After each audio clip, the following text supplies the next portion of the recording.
ٹھیک ہے بھٹی صاحب آپ ذرا بتائیں کہ یہ 35 روپے سر بڑھ گئے، یہاں تو لالے پڑ گئے، اب تو میں تو یہ پریشان ہو رہا ہوں کہ اب کیا کیا چیزیں کس کس طریقے سے بڑھیں گی. اور آپ یہ دیکھ لیں کہ ابھی تک یہ پی ڈی ایل ہے، یعنی کہ پیٹرولیم ڈیولپمنٹ لیوی ہے، ابھی اس پر سیلز ٹیکس نہیں لگا. سیلز ٹیکس لگے گا تو یہ 300 کو ٹچ کرے گا آگے جا کے. آپ کے تھاٹس کیا ہیں جب آپ نے اضافے کا سنا دن کے اجالے میں؟ میرے تھاٹس تو بڑے اچھے ہیں. مجھے تو ایسا لگا کہ جیسے اسحاق ڈار صاحب نے مریم نواز صاحبہ کو وطن واپس پہنچنے پر 21 نہیں 35 توپوں کی سلامی دی، اور بڑا اچھا لگا کیونکہ مریم نواز صاحبہ نے ایئرپورٹ کے باہر ہی کہا کہ اسحاق ڈار کی مدد کریں، اور انہوں نے اسحاق ڈار صاحب نے آگے سے خوشی میں 35 توپوں کی سلامی دی. دیکھیں 2-3 باتیں ہیں. پہلی ہے سخت فیصلے. کیا پہلے جو 30-35 سال سے یہ لوگ حکمرانیاں کر رہے ہیں ان کو چھوڑ دیجئے. 9.5-10 مہینے کے بعد جب انہوں نے نااہل نکمے نالائق عمران خان کو ہٹایا تو وہ سفید ہاتھی جو ہمارے 10 ادارے ہیں 1400 ارب جس میں سالانہ چلا جاتا ہے، کوئی ایک قدم انہوں نے اس طرف اٹھایا ہو. اور کوئی سخت فیصلے کابینہ پر 76-77 تجاویز دی جا رہی ہیں کہ کم کر دو بابا، نہیں کرنا. اور مولانا صاحب آپ ایک طرف منہ کر کے تو اسپیشل پھونک ماریں تاکہ معیشت ٹھیک ہو جائے. میں جھولی اٹھا کے دعا مانگ رہا ہوں ڈالر 100 سے نیچے آ جائے. اور اچھا سخت فیصلے بیوروکریسی پر، سخت فیصلے سیاسی عدم استحکام پر کہ جب تک سیاسی استحکام نہیں ہوگا معاشی استحکام کیسے ہوگا.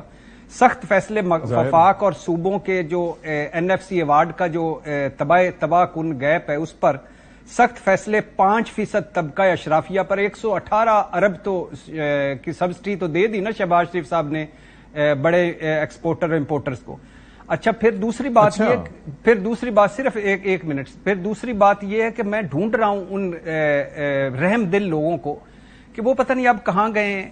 کل مریم نواز صاحبہ کہتی تھی کہ کوئی بھی قیمت بڑھتی ہے میں اس گناہ میں شریک نہیں ہوں، پتہ نہیں اب وہ کہاں ہیں. نواز شریف صاحب کو نیند نہیں آتی تھی جس دن ہمارا 1 روپیہ بھی بڑھتا تھا، اب پتہ نہیں کیسے سو پاتے ہوں گے. بلاول حمزہ مولانا اور یہ سارے مہنگائی مارچ کیا کرتے تھے ہمارے لیے، اب پتہ نہیں وہ کدھر گئے ہیں. ڈار صاحب مہنگائی پر دکھی ہوتے تھے ایون فیلڈ میں بیٹھ کر، اب پتہ نہیں وہ کیا ہوا ان کو. وہ تو پاکستان آ گئے نا، وہ پرتعیش زندگی چھوڑ کے معاملات سیٹل کرنے کے لیے آئے نا، بہتر کرنے کے لیے. مفتاح اسماعیل صاحب غریب آدمی کے مہنگائی پر آنسو بہایا کرتے تھے، اب پتہ نہیں وہ کدھر گئے ہیں میرے رحم دل مفتاح صاحب. شاہد خاقان عباسی صاحب نے سستی گیس دینی تھی، پتہ نہیں وہ اب کدھر ہیں. نواز شریف صاحب نے کہا تھا الحمدللہ میرے پاس بہترین تجربہ کا ٹیم ہے، ہم مہنگائی ختم کر کے دکھائیں گے، اب پتہ نہیں وہ کدھر ہیں. اچھا وہ مریم اورنگزیب صاحبہ کی رات کی تاریکی میں پیٹرول بم گرانے پر دکھی ہو جانا، اب پتہ نہیں وہ کدھر ہیں. وہ پی ڈی ایم جو ساری کی ساری 26 نہیں ایک جملہ آپ کی گفتگو صرف ایک وہ پی ڈی ایم جو ساری کی ساری مہنگائی پر کھڑی ہوئی تھی ان کی جدوجہد، وہ پتہ نہیں مولانا صاحب کے لانگ مارچ وغیرہ. بات یہ ہے کہ آخری بات یہ ہے کہ آپ نے آئی ایم ایف کے آگے سرنڈر کیا ہے، مان لیا، لیکن یہ سرنڈر 4 ماہ بعد کیا ہے جب $3 ارب کا نقصان ہو گیا ہے. یہ سرنڈر تب کیا ہے جب ہمیں آپ نے کہا تھا I don't care I M F. یہ سرنڈر اس نے کیا ہے جس نے کہا I can handle I M F. یہ سرنڈر اس نے کیا ہے جس نے کہا تھا میں آنکھوں میں آنکھیں ڈال کر بات کروں گا. یہ سرنڈر ہمارے بابائے معیشت اسحاق ڈار نے کیا ہے. یہ سرنڈر ہمارے تجربہ کار اور لائق لوگوں نے کیا ہے. کوئی مستقل حل ہے ان کے پاس؟ آپ نے آبادی کا یہی جان لیتے ہیں کہ اس کا سولوشن کیا ہے، اس کا سولوشن جان لیتے ہیں. اب ویسے ہی آپ کی گفتگو سن کے ایکسپورٹ میں گیپ، شرح سود، اسٹیٹ بینک. بھٹی صاحب 1 سیکنڈ دیجیے گا مجھے، میرے ہاتھ سے ویسے قلم چھوٹ گیا آپ کی یہ گفتگو ساری سن کے. خرم شہزاد صاحب سے ذرا جان لیتے ہیں کہ بھائی ہے کیا. خرم صاحب ایک تو مجھے یہ بتائیے گا کہ کنیکشن اس کا کس طریقے سے. لوگ یہ کہہ دیتے ہیں بڑی آسانی سے کہ یہ جو پیٹرول مصنوعات کی قیمتوں میں اضافہ ہوا ہے تو وہ صرف آپ گاڑی میں پیٹرول ڈلواتے ہیں یا بائک میں پیٹرول ڈلواتے ہیں اس سے ریلیٹڈ ہے. باقی اوور آل اکانومی کو یا عام آدمی کو یا لوگوں کو کس طریقے سے یہ افیکٹ کرتا ہے یہ ساری چیزیں، یہ جو اضافہ ہے جی، اور آگے کیا کیا چیزیں ہم مہنگی ہوتے ہوئے دیکھ رہے ہیں؟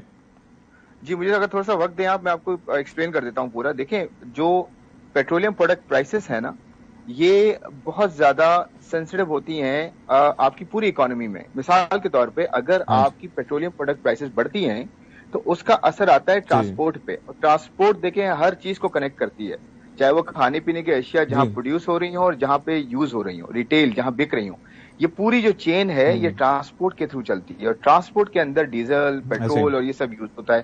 اسی طرح ایک انسان اپنے گھر سے لے کر کام پہ جاتا ہے تو وہ یا تو پیٹرول یوز کر رہا ہوتا ہے اپنی بائک یا گاڑی, یا پھر وہ ڈیزل یا اور دوسرے جو ہے وہ فیول یوز کر رہا ہوتا ہے through public transport. Public transport ہے بھی نہیں اتنی زیادہ, آپ کو پتا ہے, تو اسی لیے ایکسپلائٹیشن کا عنصر بھی بہت زیادہ آ جاتا ہے کہ جو پبلک ٹرانسپورٹ نہیں ہے تو پرائیویٹ ٹرانسپورٹ جو ہے وہ اپنے حساب سے پیسے بڑھاتے ہیں اور اپنے حساب سے وہ چارج کرتے ہیں. تو جو انفلیشن ہونی ہوتی ہے اس کے 2-3 ٹائمز اوپر چلی جاتی ہے, کیونکہ گورننس نہیں ہے اتنی اچھی, اور گورنمنٹ چاہے پروونشل گورنمنٹ, لوکل گورنمنٹ ہو, وہ یہ دیکھتی نہیں ہے کہ پرائسز کہاں جا رہی ہیں. اگر ایسا ہونا کہ پرائس چیک رکھا جائے, اور یہ بھی ہو کہ پرائسز جب نیچے جاتی ہیں پیٹرولیم پروڈکٹ کی, تو اس وقت پرائس نیچے بھی کرنے میں جو ہے گورنمنٹ اس کا خمیادہ اس کا کوئی حل کرے. تو میں یہ کہہ رہا ہوں کہ انڈائریکٹ کاسٹ بہت بڑی ہوتی ہے. ہر پروڈکٹ کی پرائس بڑھ جاتی ہے جب بھی پیٹرولیم پروڈکٹس پرائسز پر جاتی ہیں. نمبر 1, انرجی کاسٹ بڑھ جاتی ہے, اوور آل ٹرانسپورٹیشن کاسٹ بڑھتی ہے, تو پروڈکٹ میں نظر آتی ہے. سیکنڈلی, آپ کو جب پرائسز نیچے آتی ہیں تو اتنے آرام سے نیچے کی نہیں کی جاتی پرائسز, کیونکہ وہ پروفٹ مارجن جو ہے بڑا رکھا جاتا ہے. تو ایک تو گورننس کا بھی ایشو ہے نا کہ ہماری گورنمنٹ جو ہے فیڈرل ہے, پروونشل ہے, یہ گورننس بھی جو ہے اس طرح سے نہیں لے کے چلتی کہ پرائس کا چیک رکھا جائے کہ کون کہاں پہ ایکسپلائٹیشن کر رہا ہے. اچھا, سیکنڈ پوائنٹ میں آپ سے ریکویسٹ کروں گا اشفاق, میں نے آپ کو آج ہم نے ایک آرٹیکل میں نے ریلیز کیا ہے اور بہت ڈیٹیل آرٹیکل ہے, اس میں پورا ایکشن پلان ہے کہ کس طرح سے گورنمنٹ ٹیکسز کہاں سے اکٹھا کر سکتی ہے, پرائسز بڑھائے تو کتنی بڑھائے, اور کرنسی کو کس طرح رکھے, اور ٹیکسز کہاں سے جنریٹ کر سکتی ہے. آئی ایم ایف کا پورا کام جو ہے ہم کر سکتے ہیں, اس کے ساتھ ریفارمز کر سکتے ہیں. تو میں آپ کے توسط سے تیمور صاحب سے آپ کو ریکویسٹ کروں گا, پلیز تیمور صاحب سے وہ میرا آرٹیکل کا لنک میں نے آپ سے شیئر کیا ہے, وہ کائنڈلی ان سے شیئر کریں تاکہ وہ اپنی لیڈرشپ کو پہنچا سکیں. اور کہیں یہ پورا ایکشن پلان ہے آپ کے سامنے, اس ایکشن پلان کو صرف please P D M implement کر دے, کوئی بھی گورنمنٹ امپلیمنٹ کر دے, وہ امپلیمنٹ کرے گی نا, آپ یقین کریں انفلیشن بھی زیادہ نہیں بڑھے گی, اور آپ کے آئی ایم ایف بھی آن بورڈ آئے گا, اور آپ کے پاس ٹیکسز بھی ہوں گے, آپ کا ایکسپینڈیچر بھی جو ہے وہ ریشنلائز ہو جائے گا, اور آپ کی اوور آل اکانومی آہستہ آہستہ آ جائے گی اپنے ٹریک پہ. ایک لاسٹ پوائنٹ